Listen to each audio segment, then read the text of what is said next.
अस्सलाम वालेकुम जी, मुझे कहते हैं सैयद मोहम्मद अवैस और आप देख रहे हैं प्रोग्राम स्पोर्ट्स 360। पाकिस्तान में चैंपियंस ट्रॉफी का मेला सज चुका है, जहां पर पाकिस्तान की अगर बात करें ओपनिंग की, आपको पता है कल मैच खेला गया था न्यूजीलैंड वर्सेस पाकिस्तान, जो कि ओपनर था चैंपियंस ट्रॉफी का, और कराची में मैच खेला गया था जहां पर पाकिस्तान को बड़ी बुरी शिकस्त हुई है न्यूजीलैंड के ओपनिंग मैच की। अगर बात करें न्यूजीलैंड की, तो 320 का टोटल न्यूजीलैंड ने हदफ दिया था पाकिस्तान को चेज करने पे, और पाकिस्तान की टीम को 60 रन से शिकस्त हुई थी।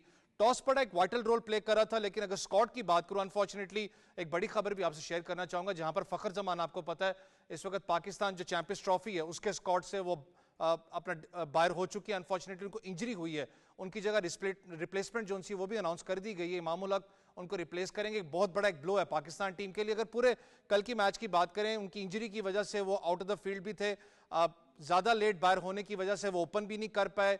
फिर पाकिस्तान की बैटिंग ऑर्डर की बात करें, बहुत ज्यादा शफल भी किया गया, तो हमें वो खमियाजा भुगतना पड़ा था। बहुत से लोग बाबर आजम को कसूरवार ठहराते हैं, बहुत से लोग कहते हैं कि बाबर आजम ने सेल्फिश इनिंग्स खेली। इस पर जरूर मैं तबसरा करना चाहूंगा, डिस्कस करना चाहूंगा, आखिर मसला क्या था। सारा का सारा मुद्दा मैं बैट्समैन पे नहीं डाल सकता, आपके बॉलर्स का भी कहीं ना कहीं मसला था। आपकी बॉलिंग यूनिट बड़ा तगड़ा जा रहा था, आप 240 250 पे इनको कंटेन कर सकते थे, लेकिन 320 रन दिए गए यहां पर। डॉट डिलीवरीज भी बैट्समैन से खेलेगी, इस पर जरूर हम तबसरा करेंगे, क्या आखिर मसला पाकिस्तान टीम के अंदर आपको नजर आ रहा था। उसके अलावा बात करें तो इस वक्त दूसरा मैच जारी है, जहां पर दुबई स्पोर्ट्स सिटी के अंदर इंडिया मध्य मुकाबला बांग्लादेश के, जो कि अब तक की सूरत हाल की बात करूं तो 120 पे 5 खिलाड़ी आउट हैं बांग्लादेश के। काफी हद तक मैं कहता हूं कि अपने आप को कंटेन कर चुकी है बांग्लादेश, क्योंकि जिस तरीके से इंडिया ने काउंटर अटैक किया था, बैक टू बैक अपना विकेट्स ले रहे थे, तो लग रहा था कि शायद 100 रन भी बांग्लादेश ना बनाने में कामयाब हो। यह बड़ा इंपॉर्टेंट मैच इसलिए इस ग्रुप के अंदर हो चुका है, जो पाकिस्तान की स्टैंडिंग पोजीशन है। देखने वाली बात होगी कि इस अपना खास करके मैच में, क्योंकि पाकिस्तान ने इतवार के दिन इनके खिलाफ खेलना है दुबई स्पोर्ट्स सिटी में, दुबई में इंडिया के खिलाफ, और देखने वाली बात है विकेट किस किस्म का रिएक्ट करेगी। उसके अलावा बात करें तो पाकिस्तान शाहीन्स उड़ान आज भरेंगे, जहां पर उन्होंने इतवार को इंडिया के खिलाफ मैच खेला। इंपॉर्टेंट मैच इसलिए भी है क्योंकि ग्रुप स्टेज की मैंने जैसे बात की कि आप पहला मैच हार चुके हैं न्यूजीलैंड से, और बड़ा इंपॉर्टेंट मैच होगा कि आप उसमें कम बैक करें। देखने वाली बात है कि जो आपने गलतियां की थी, जो आपका एक स्क्वाड आपने जेन में इस वक्त तश्कील दिया हुआ था, इमामुल हक आप एंट्री कर रहे हैं फखर जमान की जगह, तो किस तरीके से पाकिस्तान उसको लेके चलता है, क्योंकि जिस तरीके की विकेट है दुबई स्पोर्ट्स सिटी की, वहां पर स्पिनर्स जो है वो बहुत ज्यादा डोमिनेट करते हैं। लास्टली प्रोग्राम को हम लोग ज्वाइन अप करेंगे, हमारे साथ मौजूद होंगे अजान उस्मान, जो कि इस वक्त पाकिस्तान में ऑल्फ गोल्फ चैंपियनशिप उन्होंने अपने नाम की, और अभी हाल ही में वो जा रहे हैं टूर्नामेंट खेलने वियतनाम, हमारा हिस्सा भी होंगे इस प्रोग्राम में लेटर ऑन। इन सब पे बात करने के लिए, खास करके जो पाकिस्तान की परफॉर्मेंस थी, और चैंपियंस ट्रॉफी के इस वक्त बड़े कठिन मैच पाकिस्तान ने खेलने हैं, do and die situation Pakistan को नजर आ रही। मुझे 3 गेस्ट इस वक्त स्टूडियोज में ज्वाइन कर चुके हैं। सबसे पहले मैं ज्वाइन अपना तबाऊंगा अब्दुल मोइज शाह साहब, सीनियर स्पोर्ट्स जर्नलिस्ट हैं। अस्सलाम वालेकुम शाह जी। वालेकुम जी, बहुत शुक्रिया शाह जी आपका। इनके साथ साथ में ज्वाइन कर रहे हैं काशिफ मजीद, जो कि फर्स्ट क्लास क्रिकेटर हैं। अस्सलाम वालेकुम काशिफ भाई, बहुत शुक्रिया आपके टाइम का। इनके साथ साथ में ज्वाइन कर रहे हैं गजनफर कियानी, जो कि स्पोर्ट्स आरजे भी हैं। अस्सलाम वालेकुम। वालेकुम सलाम। बहुत शुक्रिया आप तीनों मेहमानों का। शाह जी, अल्फाज नहीं है सीरियसली, कल भी जब एक जगह बैठा हुआ था नहीं बोला गया कि आखिर हुआ क्या पाकिस्तान टीम के साथ। मैंने इंट्रो में भी कहा कि बहुत से लोग सारा का सारा मलबा डाल रहे हैं बाबर आजम पे, फखर जमान वाला मामला भी हो चुका, हुआ क्या आखिर, गलती किसकी है? देखें, रात से अब तक बड़े तबसरे अवैस हो चुके, और हर टीवी स्टेशन पे देखें, हर टीवी चैनल पे देखें, फॉरेन मीडिया पे देखें, अगर जो भी क्रिकेट का जो इसी आवर्स में जिन्होंने प्रोग्राम किया है, वो रीजंस ढूंढ रहे हैं कि रीजंस क्या थी पाकिस्तान की, कि इतना बुरा पाकिस्तान खेला क्यों।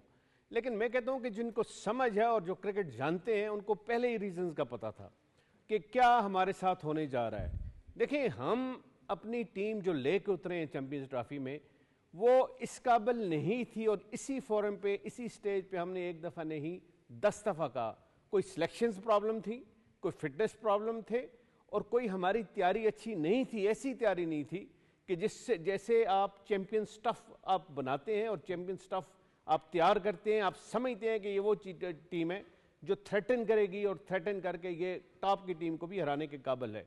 बहुत एक हमारा पहलू ये था कि पाकिस्तान जब स्पिरिट से खेलता है, एंथुजियाज्म से खेलता है, एक जज्बे से खेलता है, तो बड़ी टीमों को हरा सकता है। लेकिन वो एक बड़ा, मैं कहता हूं कि 20% और 25% उसके चांसेस होते हैं। ज्यादा चांसेस वही होते हैं जो आप तैयारी लेके उस इवेंट में, बड़े इवेंट में आप जा रहे होते हैं। हमने कल जो मैच खेला वो बिल्कुल उसी तरह खेला जिस तरह हम ट्राई सीरीज के 2 मैच न्यूजीलैंड के खिलाफ हम खेले हैं। ना हमें समझ आई कि इनके आखिरी 10 ओवर 12 ओवर हमने किस तरह रोकना है। हमने 12 ओवर में तकरीबन 130 रन हम उनको कंसीड किए। जो फिलिप हमें मारते, मतलब जिस तरह उन्होंने बैटिंग की और जिस तरह उन्होंने क्विक रन ऐड किए, फिर लेथम जिस तरह बैटिंग और जिस तरह अर्ली ऑन विकेट गिरने के बावजूद जिस तरह यंग लेके टीम को चले, ये सारा कुछ वो टीम कर सकती है जो किसी बड़े इवेंट के लिए तैयार होती है। तैयारी का मतलब ये है कि आपको ये अंदाजा हो कि आपके लिए, आपको हर स्पॉट के लिए जो आपको बंदा दरकार है वो उसी स्पॉट के लिए मौजूद है। हम तो ढूंढते रहे हैं इस पूरे मरहले ट्राई सीरीज में भी और फिर चैंपियंस ट्रॉफी के इस पहले मैच में भी कि हमारा ओपनर कौन होगा, हम वन डाउन किसको खिलाएंगे। ये कोई मतलब है, मैं कहता हूं कि शायद टीम वालों को भी नहीं पता, मैनेजमेंट को भी नहीं पता था। और सोने पे सुहागा, कल जो फखर जमान जिस तरह इंजर्ड हो गए और वो ऐसे वक्त पे इंजर्ड हो गए जब उनकी सख्त ज़रूरत थी, तो फिर हमें मेरा ख्याल है वो मैनेजमेंट के पास, जो मैनेजमेंट ने जाके टीम बंदे उतारने होते हैं, one down, opening, two down, वो बिल्कुल तितर बितर हो गया काम। हमें नहीं समझ आ रही थी कि हम ओपनर किसको खिलाएं बाबर आजम के साथ। फिर आया कि फखर जमाम जो फिट नहीं है, जो चलने के काबिल नहीं है, जो एक रन नहीं रह सकते, क्या उनको हमें टॉप ऑर्डर में खिलाना चाहिए, उनको लेके आना चाहिए, या उनको रख देना चाहिए यार 7वें 8वें पे जब आपकी बारी आएगी तो अगर ज़रूरत पड़ी तो आप खेल लीजिएगा, ना ज़रूरत पड़ी तो आप इंजरी को क्यों रिस्क लेते हैं। वो भी हमने नहीं किया। बहुत गलत वो डिसीजन था, मैं समझता हूँ कि फ़खर जमान को आप ले, क्योंकि आपने 3 रन को 1 बना दिया, 2 को भी आपने 1 बना दिया, और कितनी दफ़ा ऐसा हुआ कि सिंगल लेना चाहे और बाबर ले ना सका। और प्रेशर जो आपने बताया कि जी लोग कहते हैं कि बाबर की गलती है या बाबर के भी थोड़ा बहुत है, बाबर को आपने बांध के रख दिया।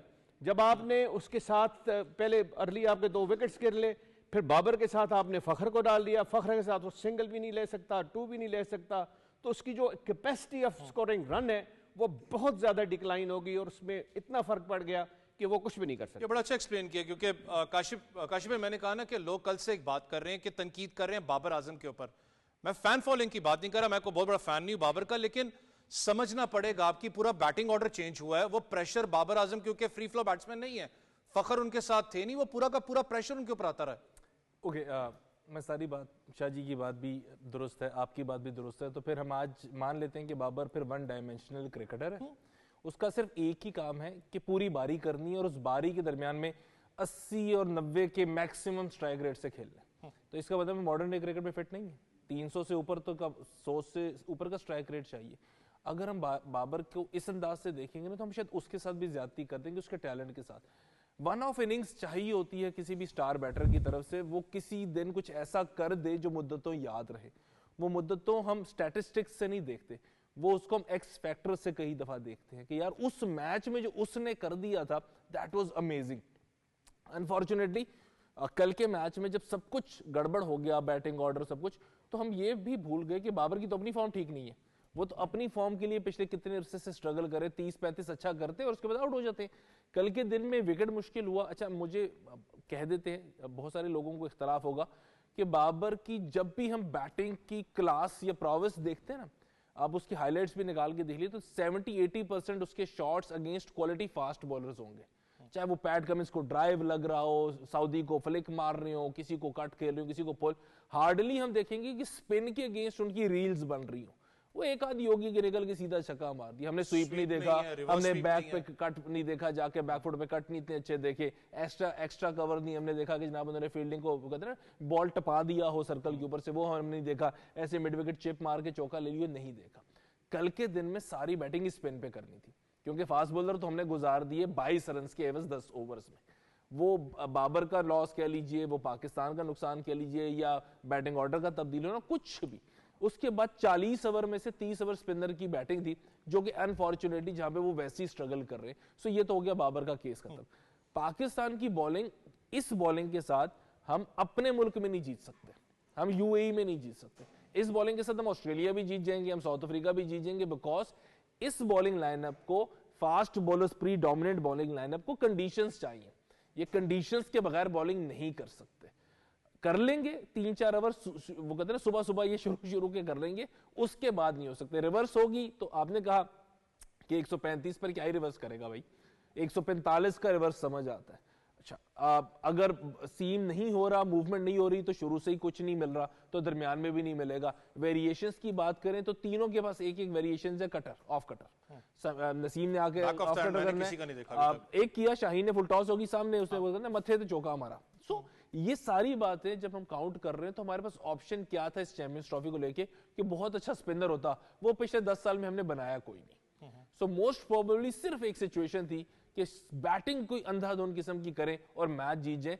अवैस बैटिंग से मैच जीते जाते हैं, टूर्नामेंट जीतने के लिए बॉलिंग चाहिए। ये बड़ा इंपॉर्टेंट है। फिर वही गजनफर भाई बात आ जाती है जब आप बॉलर्स की बात करते हैं। मैंने कहा ना कि कल मैंने कहा मैं बहुत बड़ा फैन नहीं बाबर का, लोग ज्यादा बैटिंग के पीछे पड़े, लेकिन असली मसला आपका बॉलिंग का था। आप उनको कंटेन करते 260 270 पे। कल हम शाहजी सना इधर ही बैठे थे, हम ये बात कर रहे थे, आपके हारिस रऊफ के अगर मिडिल ओवर्स की बात करूं बड़ा तगड़ा स्पेल था उसका, लेकिन कल कैप्टनसी में मुझे फ्लॉ नजर आया। आप स्पिन बॉलिंग ऑप्शन को किस लिए बचा के रख रहे हैं अपने आखिरी ओवर्स में? असल में देखें, अब ये तो एक लगता है इस तरह के पाकिस्तान का पैनिक बटन ऑन हो गया है। जैसे न्यूजीलैंड के खिलाफ ट्राई सीरीज में हम खेला और उसके बाद से अभी तक हम संभल नहीं पाए। कल के मैच में अगर खासकर बॉलिंग की बात देखें, आखिरी ओवर्स में इतने ज़्यादा रन्स किए और पाकिस्तान के फिलहाल जो बॉलर्स इस वक्त करंट टीम में मौजूद हैं, ये वाइट बॉल और शॉर्ट फॉर्मेट उन्होंने खेला है। रेड बॉल क्रिकेट काफ़ी अरसे से ना शाहीन ने खेली है, हारिस ने भी नहीं खेली, तो हम इनसे कैसे एक्सपेक्ट कर सकते हैं कि 20 ओवर जो हैं ये तगड़ी बॉलिंग करेंगे। और वही हुआ कल भी, जब टॉस जीतकर पहले बॉलिंग की जानिब गए। आपको याद होगा ट्राई सीरीज फाइनल में जब पहले बैटिंग की थी तो हम ये कह रहे थे कि यार इनको थोड़ा बहुत सोचना चाहिए था। कल वो डिसीजन किया कि हम जी बाद में इस तरह कर लेंगे। बॉलर्स ने शाहीन की अगर बात की जाए, शाहीन जब बॉल करते हैं उनको 1 से 2 चौके लग जाएं, वो उसके बाद उनके लाइन लेंथ बिल्कुल डिस्टर्ब हो जाती है। इसमें कोई दो राय नहीं है कि हालांकि कल कप्तान भी उनको गाइड कर रहे थे कि आप इस लाइन लेंथ पे करें, लेकिन उनका अपना एक पूरा एरा है जिसपे वो बॉल करते हैं। सेकेंडली जो है, हमने दरमियान में जब अर्ली ऑन 73 पे उनके 3 आउट कर लिए थे, हमें लग रहा था यार 220 230 पे हम समेट लेंगे। दरमियान में जो ओवर्स खुशदिल और सलमान ने करवाए, सलमान अली आगा को थोड़ा ज़्यादा यूटिलाइज करना चाहिए था, वो भी रिजवान ने नहीं किया। वहाँ पे उनके बैटर पक्के जम गए। उसके बाद उन्होंने किसी खिलाड़ी को, बॉलर को नहीं देखा कि जहाँ उनका दिल किया उन्होंने शॉट्स खेली। और उसके बाद अगर एक जो चीज़ देखें, हमारा फील्डिंग पे हम बिल्कुल भी इस टूर्नामेंट के जो मुताबिक जो चाहिए होता है वो कैलिबर नहीं है। और ये पाकिस्तान की हिस्ट्री है, कोई भी बड़ा इवेंट आता है हम 2 साल पहले शोर करते हैं जी टीम बना रहे हैं, टीम बना रहे हैं। एट द एंड जैसे सर ने कहा कि जिस दिन मैच होता है उस दिन हमें ये नहीं पता होता कि ओपन किसने करना है, वन डाउन किसने करना है। एक हमारे पास इस टूर्नामेंट में इम्पैक्टफुल प्लेयर था फ़खर जमान, अब वो टूर्नामेंट से बाहर है। आपके पास अब ऐसा कोई प्लेयर नहीं है जो पावर प्ले में पहले 10 ओवर्स में आपको 70 80 या 90 रन की इनिंग सिंगल हैंडली खेल के दे। एक चीज फास्ट बॉलिंग की बात की ना, एक तो हमारे पास पेस नहीं है कि जब कल के ड्राई कंडीशंस में रिवर्स हो रहा था तो उस रिवर्स को हम यूज कर सके 145। फिर हमारे पास प्लान भी कोई नहीं। कितनी दफा हुआ कि हम ऑफ स्टंप को पैक करके ऑफ स्टंप पे यॉर्कर्स करना शुरू कर दें, कितनी दफा हुआ कि हम मिड ऑन मिड ऑफ ऊपर ब्लाइंड शॉर्ट बॉल करना शुरू कर दें, कितनी दफा हुआ कि अगर हमारे पास एक ही वेरिएशन है उसको ऑफ स्टंप से दूर गेंदें करना शुरू कर दें नॉर्मली कि यार ये हमें एम अगर करना है तो हमें एक्स्ट्रा कवर मारे, हमें पॉइंट पे मारे, हमें लॉन्ग ऑफ मारे। अगर आप फिलिप्स की इनिंग्स निकाल के देख लें, लॉन्ग ऑन से लेके फाइनल तक उसके मेजॉरिटी रन है, एक चौके शायद दो जो है सीधे वो शॉट में कह रहा हूं उसने बेसबॉल स्टाइल में ही खेला है, ठीक हो गया। सो हमने कितनी गेंदें उसको ऑप्शन से दूर की, ऑप्शन से बाहर की कि यार वहां से जरा घसीट के लेकर आए। कंपैरिजन फखर जमान नहीं सिंगल कर सकते थे, सिर्फ एक ही शॉट उन्होंने मारना था कि घुटना रखते मिड विकेट मार देते। आप ब्रेसवेल के स्पिन उठा के देखिए, आप गिलेन फिलिप्स का स्पिन उठा के देखिए, ऑप्शन से बाहर वाइडे कर दी उन्होंने, उसको डंडे में वही गेंद की जिसपे वो आउट हुआ, लग गए 2-3 चौके भी, वो भी ऑफ स्टंप से बाहर से घसीटने पड़े फखर जमान को। उनका नो आमूज स्पिनर जो है वो इस बात को समझता है कि इसका ये स्ट्रॉन्ग जोन है। हमारा एक high profile quality fast bowler ये नहीं समझ पा रहा कि फिलिप्स को कहां पे गेंदें करनी है। थोड़ा सा थिंक टैंक को भी सोचना है। शाह जी इसी बात पे आऊंगा। देखिए एक तो होता है ना कि आप कहें कि बड़े अरसे के बाद आपकी टीम न्यूजीलैंड के खिलाफ किया, तो मैं कहता हूं कि शायद आपने रीड नहीं किया टीम को, कोई मसला था। On the trout of 3 matches खेले न्यूजीलैंड के खिलाफ, वो आपको ज्यादा समझे, आपने अनफॉर्चुनेटली समझा नहीं। फिलिप्स की बात तो कर रहे हैं, आप फिलिप्स की बात कर लें, आप यंग की बात कर लें, इनको समझ में नहीं आ रहा था कि आखिर गेम प्लान क्या, उनको आउट किस तरीके से करना है। आप बॉलिंग यूनिट को देखें, पुराने बॉल के साथ शॉर्ट पिच पे शॉर्ट पिच आप करवा रहे हो, बैक ऑफ द हैंड आपका है नहीं। फिर जो बात करें रिवर्स स्विंग वाला, कल तो कॉन्सेप्ट था नहीं क्योंकि पेस ही नहीं आपकी। देखिए एक चीज़ एडमिट करनी पड़ेगी, ये तो हम बात अक्सर हम करते हैं और करनी भी चाहिए कि एक होता है गेम प्लान। गेम प्लान हमारे पास या हमारे पास ऐसे लोग नहीं हैं जो इतनी समझ सकें कि वो वक्त पे उसको अगर चेंज करना आए तो उसी वक्त उसको चेंज करें, और जो सिनेरियो है, जो आपके पास जो नज़र आपको आ रहा है, उसके साथ आप गेम प्लान अपना लेके चलें। वो हमारे पास एक्सट्रीमली पुअर हमारी कैपेसिटी है उस तरह, और यही कैपेसिटी फॉरेन टीम्स के पास बहुत ज़्यादा है। इवन न्यूजीलैंड को पता लग जाता है कि ये प्लेयर किधर वीक है, इसके स्ट्रांग पॉइंट्स किधर हैं, और इसको हमने अभी अगर इंजर्ड है तो हमने, जिस तरह इन्होंने कहा कि इंजर्ड है तो किधर हमने इसको बॉलिंग करनी है, और किस तरह इसको हमने बिल्कुल रन्स बनाने नहीं देने, रन्स का फ्लो बिल्कुल हमने ड्राई डाउन कर देना है। ये सारी चीज़ें हमने कल देखी, और उसका प्रेशर फिर अब अल्टीमेटली आता है कि जिनके खिलाफ वो खेल रहे होते हैं। ये कैपेसिटी हम में नहीं है, हमारे में तो इतनी कैपेसिटी नहीं है कि हम एक चैंपियंस ट्रॉफी में जा रहे हैं और हमें, जिस तरह पहले भी बात की, कि कौन से ओपनर हैं, कौन सा वन डाउन है, बॉलिंग कम्बिनेशन बेस्ट हमारी कौन सी है, क्या हमें 2 स्पिनर 2 स्पेशलिस्ट स्पिनर यहाँ चाहिए नहीं चाहिए। अभी भी इंडिया ने देखे इस मैच में चार स्पिनर उनके खेल रहे हैं, और एक्सेप्शनल 4 स्पिनर खेल रहे हैं। हमने भी वहाँ मैच खेलना है, ये नहीं है कि इंडिया ने वहाँ मैच खेलना है, हमने भी मैच खेलना है। अगर हम समझते हैं कि खुशदिल शाह जाके इंडिया के बैट्समैन को आउट करेंगे, एक आध विकेट तो कहीं भी किसी को भी मिल सकती है, या आगा सलेमान उनको आउट करेंगे, या बहुत ज़्यादा इंप्रेसिव होंगे, तो मेरा ख्याल है ये भी खुशफहमी है हमारी। हम प्लानिंग और स्ट्रेटजी वाइज हम कहीं भी नहीं, हमारी पोजीशन नहीं है। जो टॉप की टीम्स हैं लाइक न्यूजीलैंड, लाइक इंडिया ने बहुत इन्वेस्ट किया है। देखिए इंडिया थ्रू आउट स्ट्रगल करता रहा है। आप पीछे चले जाएं, कोई 20 साल 15 साल पीछे चले जाएं, उनकी क्रिकेट इतनी एक्सेप्शनल नहीं थी, स्ट्रगल करते थे, खासकर लिमिटेड ओवर की बात मैं कर रहा हूँ। लेकिन विद द टाइम उन्होंने ग्रो किया, अपनी जो वीक पॉइंट्स थे, वीकेंड्स थे, उनको प्लग डाउन किया, और जो उनकी रिक्वायरमेंट्स थी, जहाँ उनको पता था कि ये चीज़ जडेजा के आने से, अक्षर पटेल के आने से, इस तरह के प्लेयर्स के आने से उनका दोनों ऑलराउंडर का जो वो कैपेसिटी है वो इम्प्रूव हुई, और वही आज देखें, वही आज परफॉर्म करते हैं और अपनी टीम को आगे लेके जाते हैं। शाह जी, मसला फिर वही है ना जो हम बात करते हैं कि उनके पास एक प्लान बी भी है, ये वो नहीं करते। काशिफ भाई, जो हमारा एक मसला है कि हमारा कोई लड़का नया परफॉर्म करता है, जो पुराना आपका बैकअप प्लेयर उसको आप भूल देते हो, आप शॉर्ट टर्म प्लानिंग के साथ चलते हो। थोड़ा सा बांग्लादेश इंडिया पे बात करना चाहूंगा। 136 पे 5 खिलाड़ी आउट हैं बांग्लादेश के, काशिफ भाई, और जाकिर और हृदय ने बड़ी जबरदस्त इनिंग्स खेली है, वरना मुझे लग रहा था 110-120 पे टीम शायद बुक हो जाती। ओके, बांग्लादेश की बात करें ना, काफ़ी अरसे वो भी स्ट्रगल करते रही अपने बड़े बड़े नामों को उठा के। रीसेंट अगर देखा जाए तो उसमें भी काफ़ी तब्दीली है। शकीब भी छोड़ गए, तमीम भी छोड़ गए, मशरफी पहले छोड़ गए थे, महमूदुल्लाह भी अब मौजूद हैं नहीं मौजूद हैं, मशफीक और रहीम का भी कभी इन होते हैं कभी आउट होते हैं, तो ये बहुत कम उनका जो है वो पुराने प्लेयर्स पे निसार हो गए। यंगस्टर आ रहे हैं, वो ट्रांजिशन फेस में मोस्ट प्रोबेबली जल्दी से निकल आएंगे। दूसरी तरफ शाह जी ने डिफाइन कर दी इंडिया की जो परफॉर्मेंस है उसके वाले से। ये जो 2 टीमें हैं मोस्ट प्रोबेबली ये उस चक्कर से निकल गई जिसमें आज भी हम मौजूद हैं। और बड़ा सिंपल, किसी भी आईसीसी इवेंट से पहले आप पाकिस्तान की पिछली 3-4 साल की हिस्ट्री उठा के देख लीजिए, 2 से 3 पैराशूटर्स आपको एकदम आईसीसी इवेंट में ही नजर आएंगे। कितनी पुरानी बात है कि T20 वर्ल्ड कप से पहले चंद प्लेयर्स का नाम पाकिस्तान की क्रिकेट में भी नहीं था, वो रिटायर्ड थे। उन्होंने आईसीसी इवेंट अनाउंस हुआ, उन्होंने रिटायरमेंट वापस ली, वो डायरेक्ट फ्लाइट से पाकिस्तान की T20 टीम में उतर आए, और टूर्नामेंट हारने के बाद हम सारे यहाँ पे पीटते रह गए कि जी टीम कॉम्बिनेशन नहीं बना। इस वर्ल्ड कप से भी पहले, इस चैंपियंस ट्रॉफी से भी पहले हमारा टीम कॉम्बिनेशन न जाने क्या था। बाबर ने पता नहीं कब आखिरी मरतबा ओपन की थी, सिर्फ बाबर को ओपन करवा के नीचे 2 बंदे फैसिलिटेट किए, 2 बंदे वो आ गए जिसने एक ने चैंपियंस ट्रॉफी में भी डेब्यू करना है, वो वनडे नहीं खेला आज तक, वो पाकिस्तान की टीम मौजूद है, चैंपियंस ट्रॉफी बड़ा टूर्नामेंट है, उसको हम डेब्यू करवाएंगे। सो अगेन मुझे नहीं पता कि हर टूर्नामेंट से पहले, खासतौर पे आईसीसी के टूर्नामेंट से पहले, न जाने कौन कहां से किस अंदाज से पाकिस्तान की टीम में आ जाता है। थोड़ा सा गजनफर भाई, इंडियन टीम पे बात करना चाहूंगी कि इस वक्त मैच जारी है, जहां पर मैं कह रहा हूं बांग्लादेश ने अच्छा कम बैक किया, वरना सूरत हाल खराब थी उनकी। जैसे शाहजी ने भी कहा, 4 स्पिनर्स के साथ डोमिनेट कर रहे हैं। जडेजा की बात करूं, कुलदीप यादव की बात करूं, अभी भी मैं देख रहा हूं बॉल ग्रिप कर रहा है, ब्रेक कर रहा है। आसान नहीं होगा, Dubai sports city high scoring game नहीं होता, लेकिन पाकिस्तान टूर्नामेंट से बाहर नहीं है, लेकिन पाकिस्तान को बहुत मेहनत करनी पड़नी है। बिल्कुल ऐसे ही है, 2 में से दोनों मैचेस पाकिस्तान के लिए जीतना बड़ा इंपॉर्टेंट है। इंडिया की जैसे आपने बात की है, बांग्लादेश के खिलाफ तो उनके लिए मैच बड़ा इजी होगा, और इंडिया का टूर्नामेंट का आगाज़ जो है वो एक विक्ट्री से अगर होता है तो उनका आगे पाकिस्तान और न्यूजीलैंड के साथ मुकाबला होगा।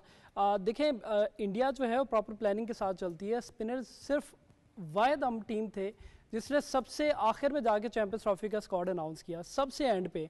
बाकी सबको देख के किसी ने 2 स्पिनर, किसी ने 3, इवन इंडिया ने 4 स्पिनर्स रेगुलर रखे, हम एक अबरार के साथ, इसके अलावा कोई और स्पिनर हमारे पास नहीं है। तो इंडिया मेरे ख्याल से आज का मैच जो है वो बांग्लादेश के खिलाफ, चूँकि उनके रिसेंटली जो परफॉर्मेंस है इंग्लैंड को हरा के आ रहे हैं, तो एक बड़ा उनका मोमेंटम ज़बरदस्त है, और अगर वो जीत जाते हैं तो चैंपियंस ट्रॉफी की काफ़ी मोस्ट फेवरेट टीम बन सकते हैं। थोड़ा सा गजनफर भाई, इंडियन टीम पे अगर बात करना चाहूँ, क्योंकि संडे को मैंने कहा ना कि ठीक है पहला मैच जरूर हार चुके हैं, लेकिन इट्स अ प्रेशर मैच। आप चाहे वो नेटफ्लिक्स के ऊपर इस वक्त आपको पता डॉक्यूमेंट्री चल रही है, उस पर भी आप देखें, वो कहते हैं ये वो मैचेस हैं जहां पर आपका कैरियर बनता भी है और खत्म भी होता है।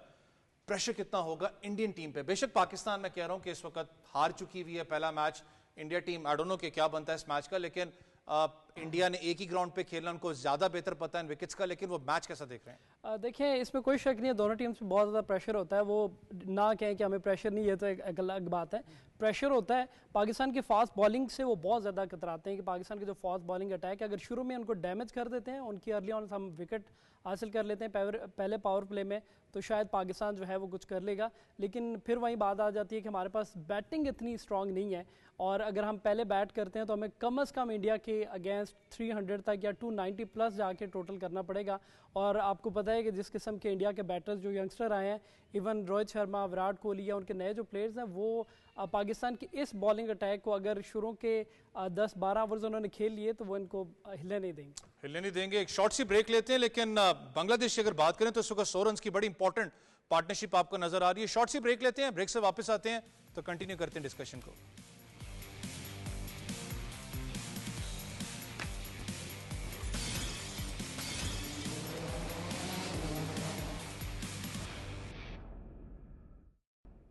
वेलकम बैक जी, आप देख रहे हैं स्पोर्ट्स 360 और ब्रेक के बाद हमें ज्वाइन कर रहे हैं पाकिस्तान की साबिक कप्तान, हमारे शो पे आप इनको देखते भी रहते हैं, परमानेंट हिस्सा भी हैं, ब्रॉडकास्टर भी हैं, प्रेजेंटर भी हैं, सना मीर। अस्सलाम वालेकुम। वालेकुम अस्सलाम। कप्तान बहुत शुक्रिया आपके टाइम का। इनके साथ साथ में ज्वाइन करें जो कि इस वक्त जूनियर चैंपियनशिप जीते हैं गोल्फ की ऑल पाकिस्तान की, अजान उस्मान साहब। अस्सलाम वालेकुम उस्मान। वालेकुम सलाम। बहुत शुक्रिया अजान आपके टाइम का। अजान, क्रिकेट का तो मेला चल रहा है पाकिस्तान में, बात तो करना चाहेंगे जो पाकिस्तान की कल परफॉर्मेंस थी, लेकिन थोड़ा सा गोल्फ चैंपियनशिप की बात करना चाहूँ अंडर 17, क्योंकि ये इस वक्त कैटेगरी जूनियर अपना गोल्फ चैंपियनशिप थी। कितनी टीम्स ने इसमें पार्टिसिपेट किया है और आगे फ्यूचर प्लान्स क्या देख रहे हो, क्योंकि आप वियतनाम में खेलने भी जा रहे हो? हाँ जी, तो इसमें बेसिकली पूरे नेशन से जूनियर गोल्फर्स आए हैं। हर गोल्फर इंडिविजुअली खेल रहा था, तो ये बेसिकली 3 दिन के लिए मैच चला था, 54 होल्स ओवर 3 डेज़। तो एवरीवन तो सारे खेले थे, टफ कंपटीशन था।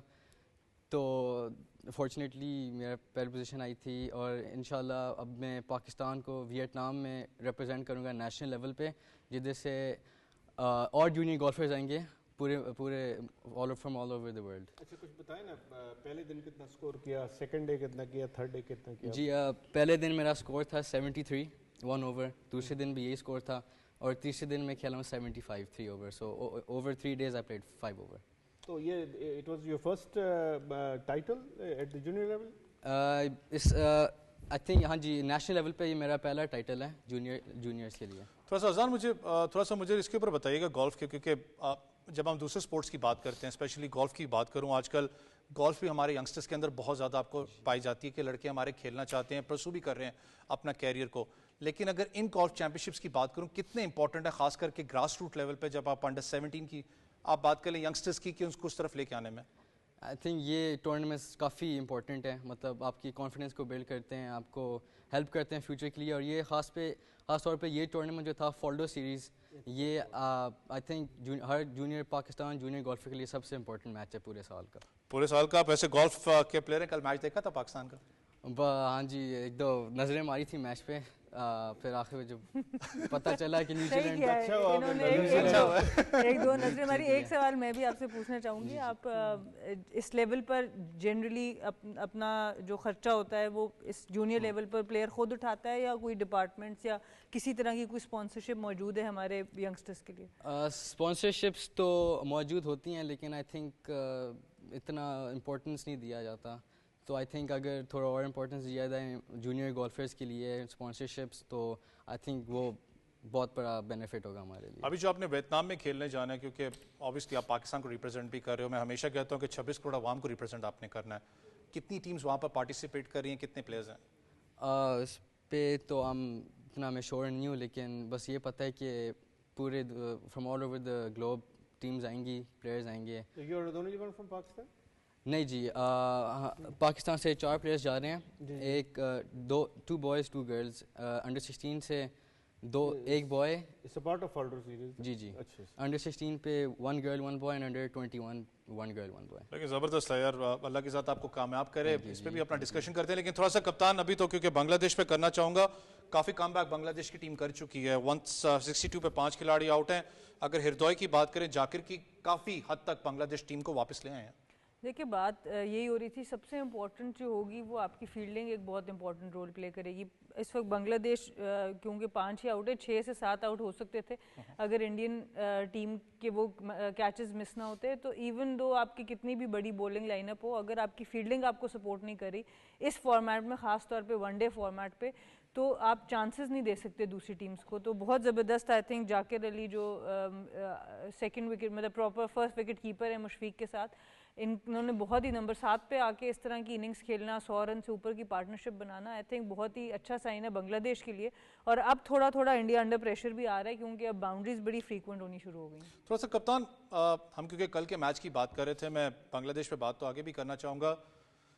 कल आपको मैं दूसरे प्लेटफॉर्म पे भी सुन रहा था, दूसरे प्लेयर्स को भी सुन रहा था। मुझे सबसे बेस्ट लगा कि जिस तरीके से वसीम अकरम ने एक प्लेटफॉर्म पे शाहीन शाह अफरीदी का डाउनफॉल बताया कि क्या उनका मसला चल रहा है उनके बॉलिंग एक्शन के अंदर। मसला कल आपको कहाँ नजर आया? कप्तानी का मसला था। मैं बैटिंग पे नहीं आऊँगा, देखें बाबर को मैं फैन फॉलोइंग, फिर मैं स्टार्ट से कह रहा हूँ, it's not about fan following. लोग बाबर को क्रिटिसाइज कर रहे हैं, हफीज भाई को भी मैं कल सुन रहा था। मसला आपकी बॉलिंग का है। 230 240 पे आप कंटेन करते हैं, आप 320 आपने दिए। देखिए हमारी टीम का मसला किसी एक प्लेयर से रिलेटेड नहीं है। जिस दिन स्क्वाड अनाउंस हुआ था, आप और मैं पिछले एक महीने से हम प्रोग्राम कर रहे हैं, 15 दिन पहले भी जब भी स्क्वाड अनाउंस हुआ है, हम बैकफुट पे तभी से आ गए थे।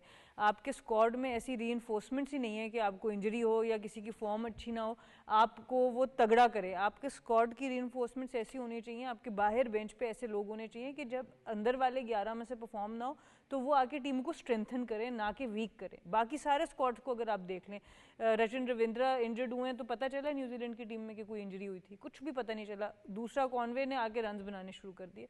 तो हम अनफॉर्चुनेटली उसी वजह से बैकफुट पे चले गए। हमारी स्क्वाड ही इतना कॉम्प्रोमाइज्ड है कि आपको समझ ही नहीं आ रही। इससे पहले भी जो काशिफ भी बात कर रहे थे कि आप डेब्यू कराने जा रहे हैं उस्मान को, तो सिस्टम्स का अनफॉर्चुनेटली एक फुकदान है हमारे क्रिकेट हो या और भी सारे स्पोर्ट्स में। इसलिए बड़ी खुशी हो रही है इस वक्त अजान को यहाँ देख के कि एटलीस्ट आपके ग्रास रूट पर किसी स्पोर्ट में काम हो रहा है। और आई होप कि यहाँ से पाथवे प्रोग्राम्स हों, ये वन ऑफ ना हो।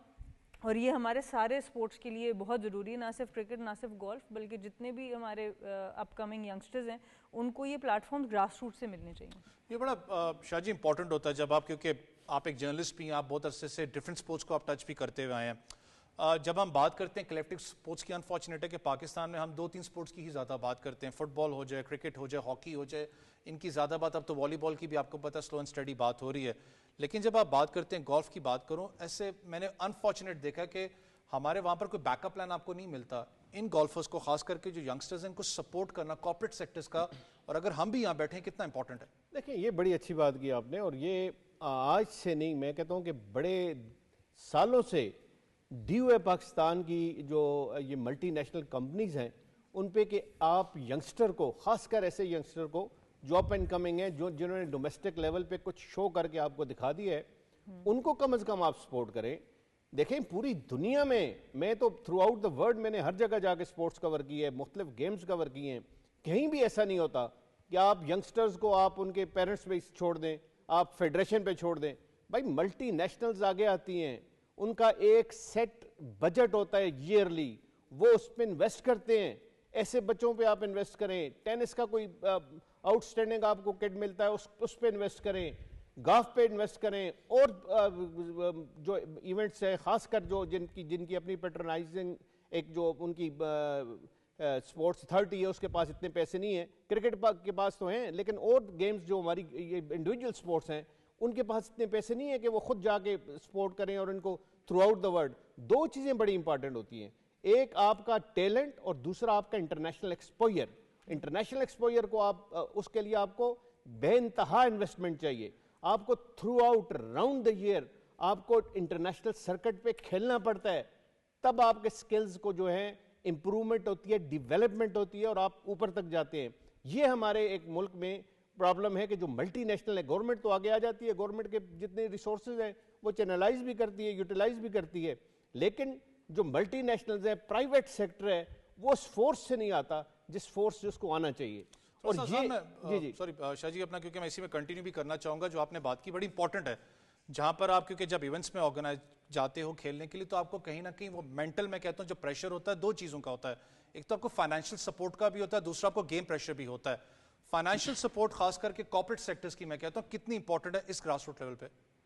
फाइनेंशियल सपोर्ट हाँ जी बिल्कुल बहुत ज़रूरी है, क्योंकि आई थिंक वो हमें मोटिवेट कर सकती है, और क्योंकि अगर हमें सपोर्ट मिले, मोटिवेशन मिले, तो आई थिंक हम बेहतर परफॉर्म कर सकते हैं। और जी टूर्नामेंट्स पे यही थोड़ा सा अपनी ट्रेनिंग के बारे में बताओ, ट्रेनिंग कैसी जा रही है, कहाँ पर ट्रेनिंग कर रहे हो, क्योंकि पाकिस्तान की फिर रिप्रेजेंटेशन कर रहे हो, it's a big tournament coming up. तो फ़िलहाल तो मैं ट्रेनिंग इधर ही कर रहा हूँ इस्लामाबाद क्लब में, लेकिन पाकिस्तान गोल्फ फेडरेशन ने आई एम श्योर कि वो हमें भी सपोर्ट करेंगे।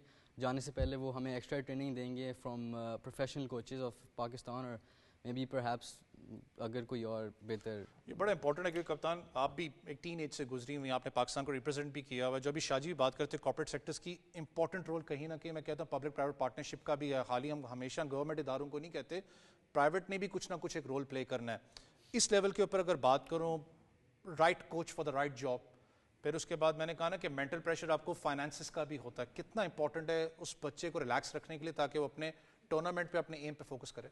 देखिए टेनिस हो गई, गोल्फ हो गई, ये एक तरह से मेजॉरिटी जो है ये प्रिविलेज स्पोर्ट्स में आ जाती है। जो लोग अफोर्ड कर सकते हैं, पेरेंट्स का बहुत ज़्यादा इसके अंदर जो है वो दारोमदार उनके ऊपर बहुत होता है कि वो कितना लोड उठा सकते हैं। आप टेनिस में भी देख लें, हमारे मेजॉरिटी वो लोग सामने आए जो खुद फाइनेंशियली उसको सपोर्ट कर सकते थे। गोल्फ का भी यही है, एक एक स्टिक इतनी महंगी है आपकी गोल्फ की कि आम बच्चा अगर खेलना चाहे वो अफोर्ड नहीं कर सकता। तो हमें मास लेवल पर सोचना है, क्योंकि आपका जो टैलेंट है वो हर जगह पर मौजूद है। और अगर हम लोग इस तरह के सिस्टम्स बनाने शुरू कर दें, उससे बहुत फ़ायदा होगा आपको। आपकी जो सारी कंसंट्रेशन है, सेचुरेशन है क्रिकेट के अंदर, जहाँ पर हम कहते रहते हैं फ़लाने को मौका नहीं मिला, इसको मौका नहीं मिला, वो प्लेयर ज़ाया हो गया, क्योंकि आपके और किसी स्पोर्ट्स में कोई स्ट्रक्चर नहीं है। ज़्यादातर पेरेंट्स का अपना पैसा लग रहा होता है, अपने फाइनेंसेस लग रहे होते हैं, तो बहुत कम लोग वहाँ उन स्पोर्ट्स की तरफ जा सकते हैं, जैसे टेनिस हो गई, गोल्फ हो गई। तो अगर वहाँ पर भी हम ऐसे सिस्टम्स बना लें जहाँ से आप फाइनेंशियल स्टेबिलिटी भी दे सकें, कुछ इंसेंटिव्स दे सकें यूथ लेवल पर, फिर आहिस्ता आहिस्ता जो प्रोफेशनल लेवल है, तो आहिस्ता आहिस्ता बाकी स्पोर्ट्स के अंदर भी आपको हीरोज़ भी नज़र आएंगे और वो लोग भी नज़र आएंगे जो स्पोर्ट्स को टेकअप करना। अब जैसे ओलंपिक अरशद नदीम ने एक गोल्ड ले लिया, सब इतनी बड़ी अचीवमेंट है, पाकिस्तानी हिस्ट्री की सबसे बड़ी अचीवमेंट है, तो अब लोग जाना चाहते हैं उसकी तरफ। लेकिन वही बात है, पाथवे अभी भी नहीं है हमारे पास। वो एक वन ऑफ आपको बंदा मिल गया है, बट पाथवे कब बनेगा? तो आई थिंक उसके ऊपर हमें ज़रूर काम करना चाहिए, और हम सारे जिस जिस लेवल पर इसकी आवाज़ उठा सकते हैं हम सबको उठानी चाहिए। कप्तान मैं थोड़ा सा बांग्लादेश पे भी आना चाहूँगा। 176 हो चुका है, 135-40 के करीब इनकी पार्टनरशिप है। हृदय की बात करें जाकिर के साथ, इंडिया डेंजरस साइड ज़रूर है, 4 स्पिनर्स के साथ जा रही है, लेकिन बांग्लादेश भी, जो हम ऑफ एयर बात कर रहे थे, कभी कभी मुझे डर लगता है कि बांग्लादेश एक ऐसी टीम है कुछ भी कर सकती है अपने टाइम। एब्सोल्युटली, देखिए आप किसी भी टीम को हल्का ले ही नहीं सकते। पहले 10 ओवर में 5 आउट होने के बावजूद उन्होंने बोर्ड पे 39 लगाया हुआ था। ये आप देखें कि उनकी जो इंटेंशन है वो रन्स बनाने की है। उसके बाद अगले 30 ओवर उन्होंने इंडिया को कोई विकेट नहीं दी। ठीक है, इंडिया ने भी कैचेस ड्रॉप किए, पर वो इंटेंट नज़र आ रही है, वो फाइट नज़र आ रही है। तो ये एक डेंजरस साइड ज़रूर है इन कंडीशंस के अंदर। इनका बॉलिंग अटैक भी अच्छा है, और इंडिया को अगर आप देखें तो अब अंडर प्रेशर थोड़ा सा लग रहे हैं। शाहजी थोड़ा सा मैं इंडियन टीम पे ही आना चाहूँगा इस वक्त। जैसे शाहजी अपना कप्तान ने भी कहा कि थोड़ा सा अंडर प्रेशर लग रही है, लेकिन बांग्लादेश अगर यहाँ पर टोटल, क्योंकि दुबई स्पोर्ट्स सिटी में I guess 260-270 is a good total to fight on. Spinners भी बांग्लादेश के डोमिनेट करना जानते हैं, लेकिन बांग्लादेश ओवरऑल मिडिल ऑर्डर ने बड़ा अच्छा कमबैक किया। देखिए बांग्लादेश की टीम ऐसी है कि वो फाइट बैक कर सकती है, आज उन्होंने दिखाया, और उसमें कंट्रीब्यूट किया इंडियन कैचर्स ने भी। इंडिया की जो स्लिप में रोहित शर्मा ने जो कैच ड्रॉप किया, उसका माफी मांगी उन्होंने, उस कैच ड्रॉप किया न सिर्फ, बल्कि वो अच्छी बली हैट्रिक हो रही थी, वो हैट्रिक भी नहीं हुई। तो ये बड़े क्रूशियल होते हैं ये कैचेस। आप जब कल देखें, आप रिजवान का जो कैच फिलिप्स ने लिया, तो मैं कहता हूँ वो चेंजिंग एक पूरी मैच का एक सिनेरियो उसने चेंज कर दिया। तो ये कैचेस जो होते हैं, एक्सेप्शनल कैचेस खासकर होते हैं, वो गेम की एक जो पैटर्न है उसको चेंज करके रख देते हैं। फील्डिंग इसलिए कहते हैं, आपके पास एक्सेप्शनल फील्डर 1-2 होने चाहिए। फिलिप्स था ना कल था दूसरी लेकिन टीम फिलिप्स में। तो था। हमारे पास इरफान खान भी था, वो एक्सेप्शनल फील्डर है। उससे अच्छा फील्डर मैं कहता हूँ कि पाकिस्तान की रिसेंट हिस्ट्री में नहीं आया, लेकिन उसको हमने रखा नहीं, हमने तो अपनी मर्जी की सिलेक्शन की है ना जी। ये तो शाह जी और आपकी बात जो काट मर्जी रहा की हूं। सिलेक्शन की है वो आज हमें पता लग रहा है। हमारे पास दूसरा स्पिनर नहीं होगा, हम दुबई स्पोर्ट्स सिटी की इस पिच पे खेलेंगे जहां सामने लग रहा है कि थोड़ा बहुत स्पिन है, विकेट में जान है, और स्पिन के आगे बैट्समैन इतनी आसानी से नहीं खेल सकता। अब नहीं है हमारे पास स्पिनर, हम कल वही इब्रार को खिलाएंगे। इब्रार के अलावा हमारे पास कोई ऐसा नहीं है कि जो विकेट टेकिंग ऑप्शन हो हमारे पास, स्पिनर की बात कर रहा हूं।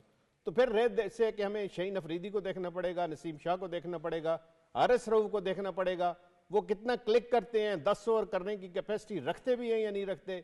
और नसीम शाह तो चलें फिर थोड़ा बहुत कर लेते हैं। अभी भी मुझे लग रहा है कि शहीन शाह अफरीदी, जिस तरह आपने वसीम अकरम की बात की, जरूर कोई ना कोई बड़ी इस तरह की इंपॉर्टेंट वो उनमें वीकनेस है, फ्ला है, जिसको ओवरकम करना पड़ेगा, वरना वो वसीम अकरम ही बता सकते हैं कि उनसे अच्छा बॉलर देखिए लेफ्ट आर्म उन्होंने कल बड़ा अच्छा उन्होंने एक्सप्लेन किया। वो अच्छी बात की कप्तान, मुझे शाहीन की अगर मैं बात करूं, मुझे समझ में नहीं आ रही। स्टार्ट ऑफ द इनिंग्स की बात करें, आपको 143 भी कल टच करते हुए नजर आए, लेकिन 146 पे बॉल जो अंदर आता है उसका डिफरेंस है 148, अगर 138 के साथ कंपेयर करूं। डाउनफॉल पेस का क्यों आ रहा है? मिडिल ओवर की बात करें, डेथ ओवर की बात करें, एकदम डाउनफॉल आता है। देखिए ये तो ऑब्वियसली वसीम भाई ने जो एक्सप्लेन किया है वही बेहतर तरीके से फास्ट बॉलर्स का अच्छी तरह से बता सकते हैं। और अनफॉर्चुनेटली अगर आप देखें रिदम बड़े मुश्किल से इनका वापस आया था। हमने देखा इनको टेस्ट क्रिकेट से भी दूर हो चुके हैं, बीच में कुछ सीरीज़ में भी नहीं लेके गए। आप साउथ अफ्रीका जैसी जगह पर अगर उनको नहीं खिलाते हैं, अब आई डोंट नो वो एक्चुअल फैसला था किसका। तो रिदम बड़ा इंपॉर्टेंट है किसी भी बॉलर के लिए, आप फास्ट बॉलर हो, स्पिन बॉलर हो, वो रिदम इंपॉर्टेंट है। ठीक है आपने ट्राई नेशन में ज़रूर उनको खिला लिया है, बट देखें जब तक एज ए बॉलर आप ज़्यादा से ज़्यादा ओवर्स नहीं करेंगे। शादाब आज टीम से बाहर हो गए हैं, मैं कब से ये बात करती थी, शादाब भी एक ब्रिलियंट फील्डर है, एक ब्रिलियंट ऑलराउंडर है। मोहम्मद नवाज गायब हो गए हैं, पता नहीं कहाँ चले गए। तो लेकिन शादाब का भी बाहर होने की वजह मेन यही बनी कि बैटिंग के ऊपर ज़्यादा इन्हिसार था। सॉरी क्योंकि वक्त खत्म होता है, बस क्विकली मैं पूछना चाहूंगा बांग्लादेश इंडिया क्विकली। यार बहुत इंटरेस्टिंग मैच हो गया। अब इंडिया का obviously favourite Shah ji, Bangladesh India देखें। बहुत शुक्रिया आप दोनों मेहमानों का, बल्कि तीनों मेहमानों का। लेकिन अजान all the best for the upcoming tournament. आप पाकिस्तान का असासा है, पाकिस्तान का आपका फखर है, हमें आप पे फखर भी है। यही था स्पोर्ट्स 360 से। लेकिन जाते हुए फिर मैं कह रहा हूँ कि पाकिस्तान ने जरूर कल का मैच पाकिस्तान को शिकस्त हुई है। पाकिस्तान ऑल टूर्नामेंट से बाहर नहीं हुआ भी, थोड़ा सा सब्र करें, इंतजार करें। सबकी नजरें इस वक्त इतवार के मैच पे जरूर होंगी, लेकिन आज का मैच भी बड़ा इंपॉर्टेंट होगा पाकिस्तान ग्रुप स्टेज मैचेस के लिए। मैं कह रहा हूं देखने वाली बात है कि पाकिस्तान टीम किस हिकमत अमली से उस मैच के अंदर वापस आती है। मुझे मेरी टीम को इजाजत दें, अल्लाह हाफिज।